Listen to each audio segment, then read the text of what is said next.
All right, I am with our guests this week, two guys who I'm very excited about for 2021. Got a great project in the works. It's official. Contract has been signed. I am joined by Ryan Feldman and Nick Vertucci, who are the gentlemen behind the Hustler Casino Live. It will be a new live stream show debuting in 2021. Guys, thanks for taking the time to chat with PokerNews, and congrats on getting that contract signed. It's pretty exciting stuff. Thank you, Chad. So I don't know which one of you wants to tell me and tell the listeners. Give us the gist of what this show is all about. Hey, Ryan, why don't you go ahead and do it, buddy? All right, I'll do it. I know you want it. So Hustler Casino Live is going to be a live stream poker show in LA at the Hustler Casino, which is one of the major casinos out here in the LA area. And we are building a very fancy set in the casino.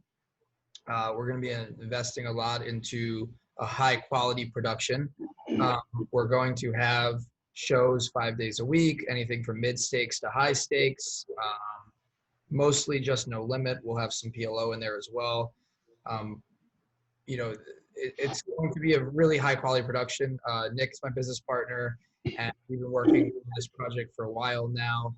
And we are well connected to a lot of players in the LA area and a lot of poker celebrities or big time poker players outside of LA as well. And we feel very confident that this is going to be, without a doubt, the biggest live stream poker show out there. We're going to put together the best shows. We're going to have the best production. We're going to have the best commentators, and we're really going to bring Hustler Casino to the next level as well. Yeah, I'm certainly pretty excited about it. I know you have a long history with Live at the Bike. You're no longer with them. And, after your departure, I think some people in the community thought that the show took a little bit of a hit. And so now that you're somewhere else, I think people are pretty excited about that. Nick, I know that you had played on Live at the Bike in the past. What attracted you to, become business partners with Ryan on this new endeavor? So, yeah, you're right. I've been playing there for, a couple of years now, maybe more, pretty regularly, a couple times a week on the regular. And, Ryan and I became friends. And, like you said, and I would concur with this, Ryan took that stream and really made it, and this is my opinion and a lot of other people's opinions, made it what it was and took it to a different level. And him and I became friends. But me as a business person, my whole life I've been an entrepreneur. As I'm playing, I'm noticing things and I have ideas, and I just start, talking with Ryan, and, just one thing led to another. I mean, it wasn't like a grand plan or scheme to do anything. It just was like, hey, Ryan, I'm curious why you guys don't do this. And, how come this doesn't happen? And this could be so much better. And again, I'm going to be very careful, which usually isn't my style. I usually am not careful at all. But I do have a lot of respect for those other guys, and I, in the sense that there's a couple, at least one or two owners that I am friends with, and I think it'll stay that way, even though obviously we're competition. But as we're going, Ryan basically was telling me, well, there's a lot of cooks in the kitchen, and I can't get this done, and I can't get that done, and they won't do this, and they won't invest in that. And I'm like, wow, it's crazy, because you guys got a pretty cool platform here, and all these other things could happen. And, I think Ryan, Ryan and I had a talk, and I just said to him, I said, man, follow your gut, because he was really torn up about should he resign, should he walk away, because he built this thing. I said, man, that's really your call. And he just didn't feel it reflected, the way that it was going was not reflecting him. And he made a pretty big decision. I respect him for that. And again, there wasn't a big plan. And I think even Ryan was considering at the time doing his own thing, maybe getting another stream. We talked about me having some financial backing on it. And then down the line, maybe about, I don't know, this February during COVID, him and I just, beginning of the year, just said, hey, can I swear? Am I allowed to swear? Yeah, you can swear all you want. Yeah, just said, fuck it, let's do this. And we put it out there. We met with casinos, etc. And I'll tell you, and I'm sure this will come up later, I will say this not because we inked a deal there, not because we signed the agreement. The Hustler Casino management is like no other management out there. The general manager, Sean Yapple, is that how you say it, Ryan? Yapple? Anyways, these dudes have some vision, man. And we just started talking and meeting, and these guys are awesome. So their vision and what they're going to allow us to do, we have no doubt we will have the #1 poker stream out there. We will be producing the best poker games on stream or anywhere out there. So, and I'm very reluctant to say stuff like that unless I can back it up. And I know Ryan and I will do that. So it's been cool. I know that one of the big things in 2020 about live streams was the unfortunate live stream cheating allegations surrounding the Stones gambling hall. We won't go into specifics. Everybody knows that story, but there was a lot of, I guess, people shying away from live streams. You know, I know some tours in the Midwest that would usually do a live stream final table. Some places were like, you know what, there's a lot of controversy right now. Let's just shy away from the live streams. Obviously, live streams are great for poker. There's an audience. People love to watch it. You know, I'm glad to see that you guys are tackling a new live stream coming in 2021. But for those who might be concerned about, you know, security and things like that, you know, is that something you guys have thought a lot about? Well, Chad, let me say this, and then Ryan will take over after that, and I'll make it quick, I hope. The reason that has been is because of sloppiness. That's my opinion. That didn't need to happen, okay? And again, we are going to make that, and it sounds like a political speech, but it's the truth. We're going to make that our #1 priority over a lot of things. And, you know, you are not going to be able to have any electronics in that room. Each player is going to have their own locker. They're not going to be able to use their phone during the stream. That's going to be particularly hard for me because I'm glued to my phone generally. But that's the way it's going to be. We're going to have security. You're going to be wanded, metal wanded, for electronics and metal in and out of there. If you have a hat on, it will be checked. You leave, you come back in, you go through the same process, because, you know, that left a little bit of a black eye, but it didn't need to happen. And they were very sloppy. And, you know, looking back on it, it was so obvious once you know what you're looking for, right? When you watch those videos. And that's just not going to happen. And Ryan, I'm sure you want to add to that. Yeah, no, you definitely attacked most of that there. But yeah, just to add on to that, when we started putting our plans together for our own show, that was one of our top priorities. Like, we had to have a detailed plan of how are we going to attack this. There has to be a high sense of game integrity and security. The players need to trust the game. The fans need to trust the game. Without that, there's no show. And I agree. I think that other streams in the past were pretty lazy with that and pretty naive. And I think that by setting a precedent from the beginning, we're going to be leaders in the industry in game integrity and security. And so what our plan is, we're going to have a security guard outside of our like queue or bubble or room where the set is. And like Nick said, that person is going to wand everyone down 15 minutes before the show. We're going to have a set of lockers. You can't have any cell phone. You can't have any smartwatch, and you also can't wear sunglasses. So any of those items will have to be placed in a locker. Players cannot access those items while they're at the table. If they have an emergency and they need their phone for something during the show, they can come outside of it.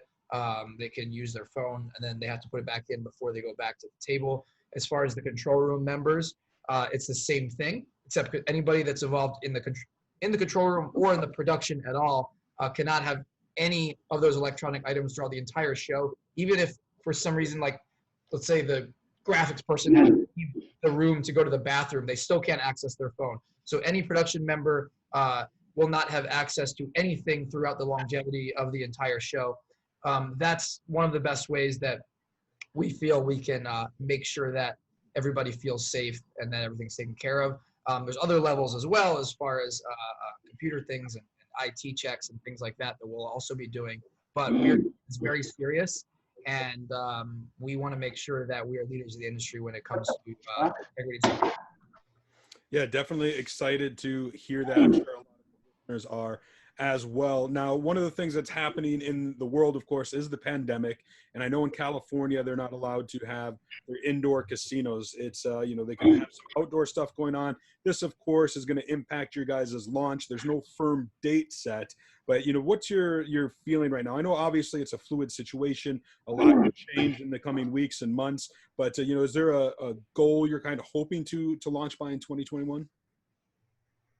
Ryan, you want it? Yeah, we were told that they feel like it could be March, but we really have no idea. It's out of our control, obviously. It depends on the COVID regulations in the state of California, and LA is not exactly the best spot right now for when it comes to the numbers. So yeah, I mean, we're hopeful we're going to be ready probably by January, February, something like that. But we just don't know. It could be March, it could be April, it could be June for all we know. It just depends. So now we're just going to prepare. We're going to keep promoting. We're going to be ready so that if we find out, hey, we can start in 3 weeks, boom, we're going to be ready. But, I know. Can't wait. I know one way you guys have been preparing is lining up some great commentators. You've got Bart Hansen, Norman Chad, David Tuckman is a good friend of mine. I play in the fantasy football league of his. So I'm excited about that. What about players? When players have learned about this new show, this new game, are they excited? Are they reaching out saying, hey, I want to put my name on the list so when it does happen, I can get a seat in the game? Yeah, we've been – so I think the difference between me and Nick and maybe like other people who run games or run shows or whatever is that me and Nick are like personally friends with like almost all of these players that you see on the show. So we have really close relationships with these people. They're not just players to us. And I would say the majority of the core players from the old stream that we knew, we've kept in touch with. So even during the pandemic when people aren't playing or there's no show, like we're talking to these people all the time, whether we're playing elsewhere with them or we're just talking to them. So, I think that since the beginning, since people found out that I left the other show, I've had so many players that have reached out to me and they're like, hey man, like if you go somewhere else and do another show, because people kind of like knew if I was leaving, like maybe I would try to do something else down the road. And they said like, hey, if you end up doing something else, like I'm following you, like I play because of you. And that means a lot to me. Like hearing all the people that reached out to me, that meant like so much to me. And we feel very confident that the large majority of the key players are going to follow us. We've had a lot of conversations with some of those key players after we announced the contract because we wanted to share that with them before they saw the news on social media. And people were just really excited. They told us they're going to come play. So yeah, you can expect all the big names, all the key players, some old faces that you haven't seen in a while. We're pretty excited about the shows that we're going to have. All right, before I let you guys go, I want to ask, we're talking about LA Cash Games and the players. I know one big guy out there is Garrett Adelstein, and I actually didn't know who he was prior to him being on Survivor, right? So I'm a big Survivor fan, and I seen Garrett was on there, and then I learned, he played in LA. I watched him on Live at the Bike all the time and things like that. So either of you, both of you, have any good Garrett Adelstein stories? Sure, Nick. Well, the story I have is, for like a year and a half, I was Garrett's ATM. So I can personally tell you a lot about him. Listen, Garrett is someone that everyone wants to watch. He's got a great personality. He never shuts the fuck up at the table, which makes for great streaming when and especially with me, we're bantering a lot. But Garrett, if you have 100K on the table, he has 300K on the table. If you have 200K on the table, he has 500K. So he's fun to watch. He's an action player. He's a power player, which people love to watch. He's very astute. Sometimes you hear people say maybe he's not because he's, but Garrett knows how to shift up, shift down. He's an amazing player, and people love to watch him play because you can guarantee that there's a ton of action when he's playing. And, he's the type of guy that makes you want to play, and so I have no doubt Garrett will be seeing a lot of hands on this stream for sure. And I'm sure he'll probably take a lot of my money, but you know what? It's a fun time. I dig it. The other thing is too, I believe, and Ryan believes, that the Hustler will be the place to play mid to high stakes poker on and off the stream. I mean, Ryan and I have the ability to do a lot of things there. Ryan, you want to talk about that too? I don't want to say anything you don't think we should say, but I'll let you do that, but it's going to be amazing ride. The stream is going to be, I bet you, in my opinion, the best produced stream out there. And then again, you'll see a lot of LA now shifting eventually to the Hustler to play mid and high stakes poker, because we're going to create an environment there that the players are going to want to play.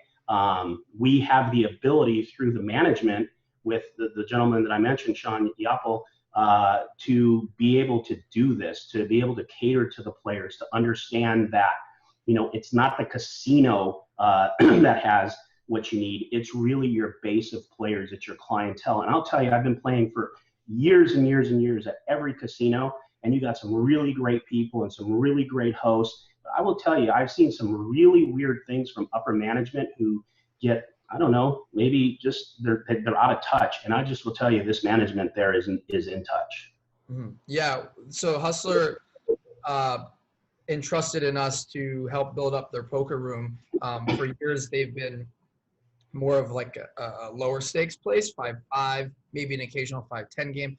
And they know that me and Nick have a good grasp on the 5-10, 10-20, 25-50 scene in LA and all the players. And so they're basically putting their trust in us to build that poker room up, bring bigger no limit games in there, get the players there. So we're going to be working hard, not just on the show, but 7 days a week, trying to get as many games as possible there, trying to people from other casinos, trying to get consistent bigger games there. And we really feel like we're going to be able to do it. And obviously having a show helps that. So yeah, we are excited about that. As far as the Garrett thing, me and Nick have been friends with Garrett for a long time now. Nick came into the other show around the same time Garrett did. I think Nick started a couple months earlier, but they used to play in LA for years before that together. I knew both of them from playing with them as well, from meeting them at other casinos. And when I first started with them, I wanted Garrett on the show really bad because I just felt like he had a great personality. I knew that he was big action and also a great player. I knew he was fun I knew he'd be fun to have on the show. And I wanted him to play, and I asked him a few times, and he was like, "No, I don't really want to show my whole cards. Like, I just think it's bad. I don't want to. I'm good, right?" And then once he saw the good games that I was putting together, he randomly reached out to me months later and was like, "You know what? I changed my mind." I think it was when we booked Antonio Esfandiari and Phil Hellmuth, and he was like, "I really want to play now. I changed my mind." And he wasn't going to have a seat. And that first game he ever played was a game with Antonio Esfandiari. He wasn't going to have a seat because we were full. And I believe, I can't remember right now, but somebody backed out and I had a spot open and I had to decide who do I put in that seat to make that show perfect. And I was like, I got to get Garrett in there. And I asked him, and sure enough, because he was going to be an alternate for that game actually. And sure enough, he ended up being on that show and he ended up being a regular every week after that pretty much. And we built that Friday show consistently after that, and it got bigger and bigger, and he became a key piece of the show. And me and Nick became closer and closer with him as friends. And I've actually, my best stories for him probably are off the belt because we hung out a few times and had some crazy times, like just going out to bars or whatever in LA. But he's a great guy and an even better poker player. And we're looking forward to having him on our show and building some big games, and having him be a part of it. And a quote from Larry Flint is, "I want white chip games in my casino." So we're going to bring him white chip games. Yeah. Well, there you go. Well, guys, if the people want to keep on top of either of you or the Hustler Casino Live, is there a good place for them to do that, or any social media accounts they should be keeping an eye on? Yeah, our Twitter is HCL Poker Show, and then Instagram is at Hustler Casino Live. And yeah, I mean, we'll have a YouTube channel as well. YouTube is also Hustler Casino Live. You can follow me on Twitter at the Ryan Feldman. You can follow Nick on Twitter at, I believe it's Nick Vertucci NV. No, I don't know what it is. Let me tell you. But I'm going to look right now. It's Nick _Vertucci. Oh, is that what on Twitter? Oh, Twitter? Twitter, Oh, Twitter. Yeah. I don't know what my Twitter is. Yeah, So you probably know. Okay. Well, yeah, I'm sure other people will find it, and I'll link to it in the show Yeah, notes. yeah. It's at Nick Vertucci, capital NV. He's right. He's right. There you go. Well, guys, thanks for taking the time to chat with me, and good luck with the show. I'm going to look forward to, after this pandemic's over, getting out there to Hustler Casino for the first time, and who knows, maybe I'll get a seat in the game. Yeah, for sure, anytime.